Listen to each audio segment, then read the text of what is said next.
একদিকে পোলাও রান্না হচ্ছে, আরেকদিকে হাঁসের মাংস আমার জন্য অপেক্ষা করতেছে। আজকে পোলাও রান্না করব, এই জন্য চাউলটা ভিজে রাখছিলাম, পোলার চাউল, আর সেটাকে এখন আমি ভালোভাবে ধুয়ে তুলে নিছি। আর অল্প একটু আছে, এটাকেও আমি ভালোভাবে পানি নিংড়িয়ে তুলে নিচ্ছি। আর পানি ঝরার জন্য এরকম করে একটা ডালাতে রেখে তারপরে এরকম করে রেখে দিছি, যেন চাল থেকে সম্পূর্ণ পানি ঝরে চালটা একদম উষ্ণ হয়ে যায়। এইদিকে আমি পোলার জন্য পেঁয়াজের বেরেস্তা ভেজে নিয়েছি। এখানে আমি সসপ্যানের মধ্যে তেলটা ঢেলে দিই। চালের পানি ঝরানো হয়ে গেছে, আর এই জন্য আমি পোলাওয়ের চালটা আম্মুর কাছে নিয়ে যাচ্ছি চুলার পারে। আম্মু সসপ্যান অনেকক্ষণ আগে তেল দিয়ে রাখছে, তেলটা এতক্ষণে গরম হয়ে গেছে। আর এখন পোলার চালটা আম্মু সসপ্যানে দিয়ে দিবে। এটা কিন্তু একটা মজার খাবার, মানে আমরা সাদা পোলার সাথে হাঁসের মাংস রান্না করব। এই জন্য আমরা হাঁসের মাংসটা রান্না করে রাখছি, আর এই জায়গায় এখন আম্মু সাদা পোলাটা রান্না করছি। সাদা পোলার মধ্যে আমি সবকিছু দিছি, তেজপাতা, দালচিনি, সাদা এলাচ, আদা বাটা, রসুন বাটা, জিরে বাটা। এখন আমি এটা লাল লাল করে কষে নিব। আর এইদিকে আগে থেকেই পানি গরম করে রাখা হয়েছিল পোলার জন্য, সেই পানিটাই আমি নিয়ে যাচ্ছি। কেন না জানি সবাই মিলে একসঙ্গে রান্না করলে রান্নাটা অনেক তাড়াতাড়ি হয়ে যায়, সবাই একসঙ্গে খাইতে বসে।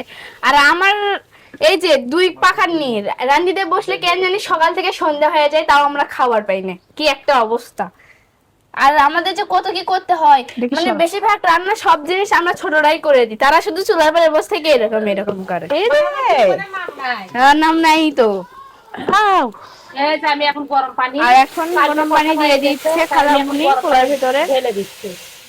একদিকে পোলাও রান্না হচ্ছে, আরেকদিকে হাঁসের মাংস আমার জন্য অপেক্ষা করতেছে। আর আজকে সাদা পোলাওটা একটু ইউনিক ভাবে রান্না হচ্ছে, মানে সবসময় যেভাবে হয় খালামুনিরা এইভাবে করে, যে সাদা পোলাওর ভিতরে গরুর দুধ দিয়ে।